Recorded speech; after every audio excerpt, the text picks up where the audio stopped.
Once upon a time, in the tumultuous pages of history, there lived a man whose destiny would reshape the face of Europe and beyond. Napoleon Bonaparte. Born on the island of Corsica in 1769, Napoleon emerged as a military genius and a shrewd political leader. Step into the captivating world of history as we follow the early years and military ascent of none other than the charismatic Napoleon Bonaparte. Born on the turbulent island of Corsica in 1769, little did young Napoleon know that he was about to be swept up in a whirlwind of revolution. With the French Revolution in full swing, Napoleon found himself right in the heart of it all. But he was no average bystander.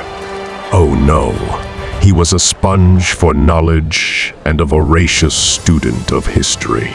While others were content with the chaos, Napoleon devoured books on military strategy, immersed himself in political philosophy, and embraced the Enlightenment ideals. Talk about being a revolutionary in every sense of the word. As fate would have it, Napoleon's journey to greatness began with the loss of his father at just 16. Little did he know that this tragic event would catapult him onto the world stage. With a burning desire to make his mark, Napoleon embarked on a remarkable military career that would leave a lasting impact on history. From lowly beginnings, he clawed his way up the ranks of the Revolutionary Army, armed with both strategic brilliance and an unwavering dedication to the noble principles of liberty and equality.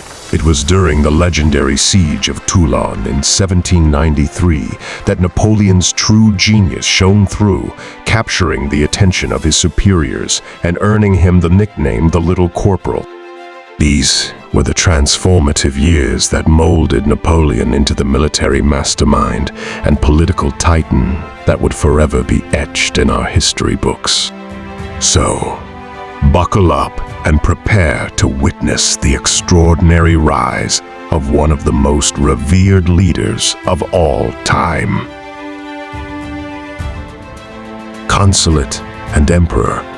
As political chaos raged in France, Napoleon saw his opportunity to seize power in the notorious coup d'état of 1799.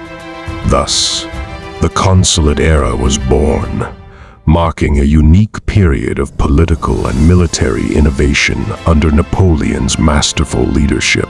With unprecedented military triumphs and a strategic vision, Napoleon finally crowned himself emperor in 1804, signaling a symbolic departure from the revolutionary ideals that had propelled him to power.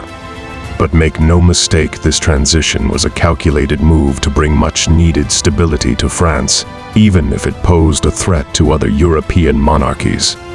This consolidation of power heralded in the Napoleonic Code, a revolutionary legal system that championed the principles of equality and justice. History, however, tells us that every action has a reaction, and Napoleon's reforms were no exception. European powers viewed him as a threat, and military conquests only raised more concerns. Napoleon's rule became a complex balancing act between the revolutionary spirit and the pragmatism of governance, ultimately resulting in the forging of a European empire. But what of Napoleon's military ambitions beyond Europe? Egyptian campaign. Napoleon's wild adventure reached a make-or-break moment with the Egyptian campaign of 1798, where he took on a daring mission to expand French power beyond the boring old European borders. Talk about thinking big. This audacious escapade wasn't just some ordinary military expedition. Oh no. It had secret, super sneaky goals of snagging key positions and knocking the wind out of those pesky British in the Mediterranean. And let me tell you, it got off to a blazing start. Napoleon showed off his mad skills, by snatching up Alexandria and kicking some serious pyramidal butt at the Battle of the Pyramids. But just when you thought he was unstoppable, bam! He got served a big defeat at the Battle of the Nile. Ouch. Despite all the ups and downs, turns out Egypt wasn't all sandy beaches and mystical wonders. Napoleon's gang had to deal with some downright annoying challenges like sick soldiers, logistical nightmares, and the constant watchful eyes of other big-shot countries. This campaign was like a roller coaster of victory and setback, showing off Napoleon's genius military moves, but also smacking him in the face with the harsh reality of his grand imperial dreams outside of Europe. The Egyptian expedition had all the drama of a Hollywood blockbuster, with ancient history, mystery, and Napoleon's grand vision stealing the show. It was like a sneak peek into the wild and crazy world of Napoleon's master plan on the global stage. European conquests. The Napoleonic Wars were like a spark that set the entire European continent ablaze with Napoleon Bonaparte leading the charge. This guy wasn't just good, he was the stuff of legends. With his Grande Army, he made history and then some, rewriting the whole darn map of Europe. Picture this: sunny fields in Austerlitz, where Napoleon unleashed his military might and left everyone in awe. And then, boom, he totally crushed it at Jena, leaving his enemies shaking in their boots. But wait, there's more. It wasn't just pure brawn that carried Napoleon through these victories. No, sir, he had a secret weapon, his diplomatic smoothness. The dude knew how to negotiate treaties and alliances like a boss. I mean, who else could create the Grand Duchy of Warsaw and the Confederation of the Rhine, practically spinning new countries out of thin air? This guy was like a magician, making geopolitical miracles happen. But even in the best of times, there's always some dark clouds on the horizon. Napoleon's expanding empire came with a price. Conquered nations weren't exactly thrilled about being under his rule, and that led to some serious grumbling. Cue the Peninsula War, where Spain decided they'd had enough and put up a fight. Talk about resistance. It was a classic case of biting off more than you can chew. And then there was the mother of all moments, the Russian campaign.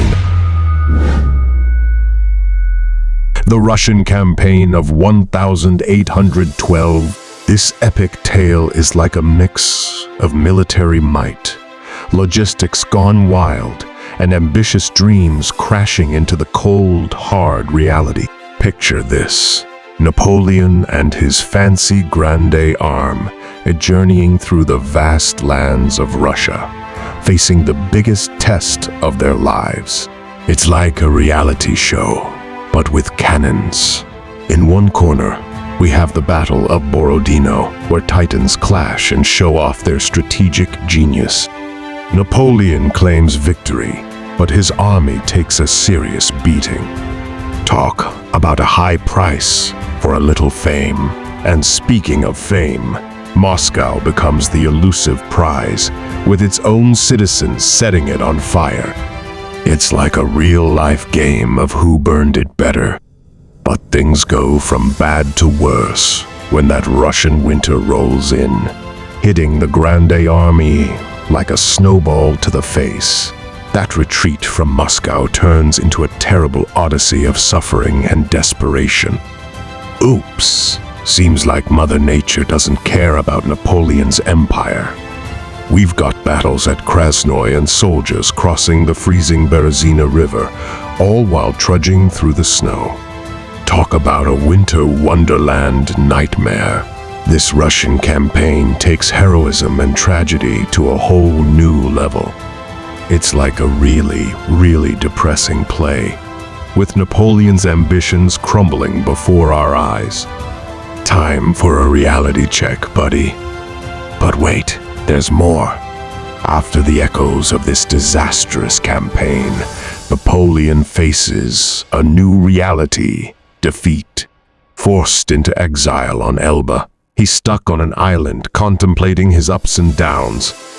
Talk about a serious case of emo emperor vibes. But hold on, because Napoleon's not done yet. In 1815, he escapes and pulls off a comeback, the 100 Days. It's like the ultimate plot twist. The Battle of Waterloo becomes the grand finale, with Napoleon facing off against the Duke of Wellington and the Prussian army. It's like a colossal showdown, where empires hang on the outcome. Unfortunately, for Napoleon, Lady Luck isn't on his side this time. The retreat and defeat. Picture this: after the legendary Battle of Waterloo, our formidable protagonist, Napoleon, is banished to the most remote little island you could possibly imagine, St. Helena.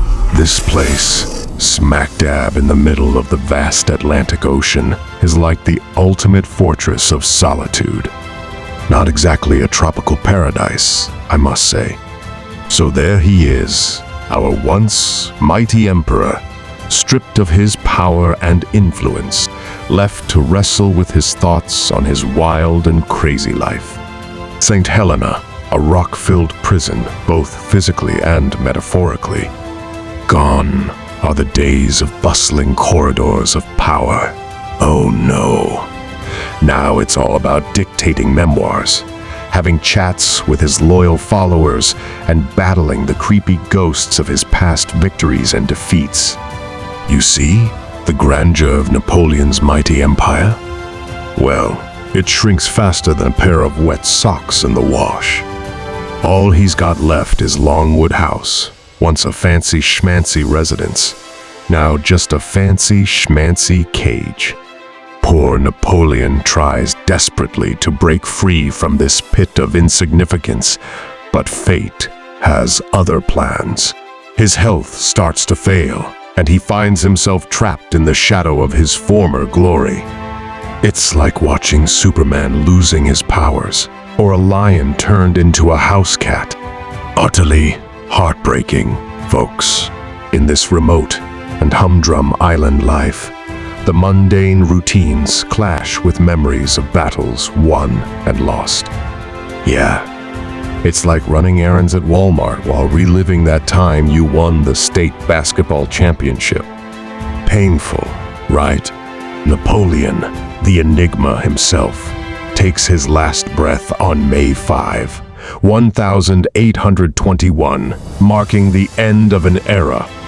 St. Helena, a fly on the wall during the rise and fall of not just an empire, but a whole dang era, serves as the final stage for Napoleon's intricate, unforgettable, and everlasting legacy. Boy, what a story. Exile and return. The legacy of Napoleon Bonaparte extends far beyond the confines of St. Helena, resonating through the corridors of time as a complex tapestry woven with both admiration and controversy. While his life ended on the remote island, his imprint on history endured. Napoleon's death in 1821 marked not just the conclusion of an individual's journey, but also the coda to an epic-defining era.